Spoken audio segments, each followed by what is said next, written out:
Assalamualaikum warahmatullahi wabarakatuh. Saya Ainun Namesya dari Prodi PGSD. Di sini saya akan menjawab pertanyaan dari filsafat ilmu. Pertanyaan pertama nih, mengapa makna pilar sebagai tiang penguat sistem pendidikan yaitu karena hakikat pendidikan itu umumnya belajar. Kelima pilar yang sudah dibahas di modul waktu itu memiliki keterkaitan satu dengan yang lainnya.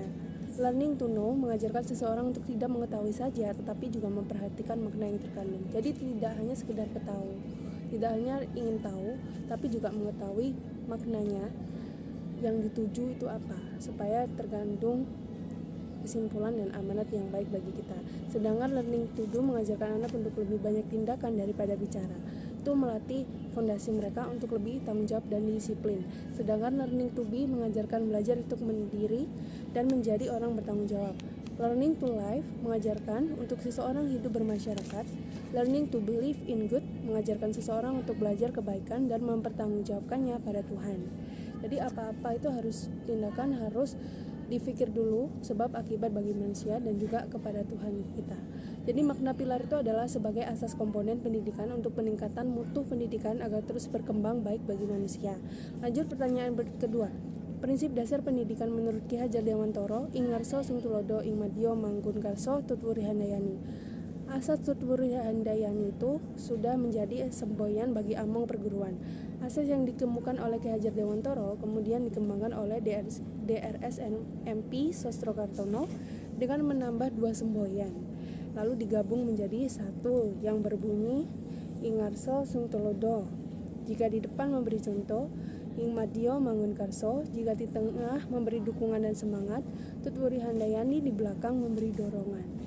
Jadi tidak hanya memberi contoh saja, tapi di tengah-tengah kita juga harus memberi dukungan, semangat dan motivasi untuk menjadi lebih baik.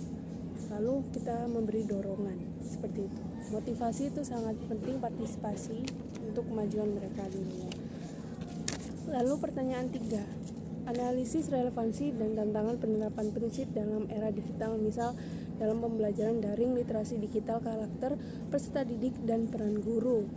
Relevansi daringnya adalah adanya pembahasan antara ruang dan waktu, pembatas maksudnya. Iya tentu, karena kita daring itu pasti ada pembatas ruang dan waktu, karena kita juga bisa juga berbeda jika tatap muka, karena sudah terstruktur. Tantangannya adalah tidak bisa meluapkan pendapat secara langsung.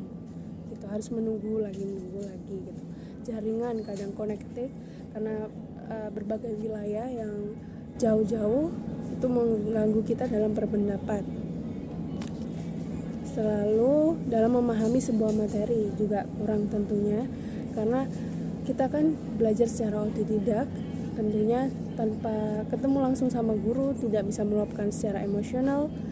Jadi kadang butuh proses untuk memahami, maka dari itu kita harus bisa mengaturnya. Lalu ada strategi kita adalah menggali, mencari sumber yang akurat untuk kita jadikan pegangan, fondasi yang kuat gitu dalam proses pembelajaran.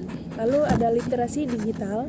Relevansinya adalah siswa dan guru harus mencari pendukung bahan ajar, menganalisanya lagi, menggali lagi akan pemahaman jauh lebih matang. Lalu tantangannya apa sih? Tantangannya itu adalah terbatasnya jaringan. Tentu itu, karena buat connect siswa, apalagi rumahnya kan nggak sedaerah, itu susah. Siswa sering menyepelekan belajar online yang bisa dinanti-nanti, itu siswa dinanti-nanti aja lah karena online, gurunya juga jarang gitu. Penurunan mengenai nilai jadi turun karena mereka kurang disiplin, kurang belajar. Jadi materi juga kurang pemahaman, bisa menjadi seperti itu. Strateginya adalah penyerapan metode belajar lebih ditekankan lagi, pola disiplinnya karena kita yang mengatur cara belajar sendiri dikarenakan dari sumber dan pendukung lain. Kita makanya ambil catatan dari sampingan-sampingan itu, kisi-kisi akan menjadi penguat fondasi materi yang sudah diberi tadi. Lalu keempat, pendidikan tidak hanya sekadar mengetahui informasi, melainkan sebagai pilar olah cara berpikir, juga melatih perkembangan anak dalam menuangkan imajinasi dan mengembangkan bakat dan karya dalam hidup bermasyarakat, juga melatih mereka untuk adaptif berperilaku sosial, seperti itu. Sudah saya jawab pertanyaan 1-4. Wassalamualaikum warahmatullahi wabarakatuh.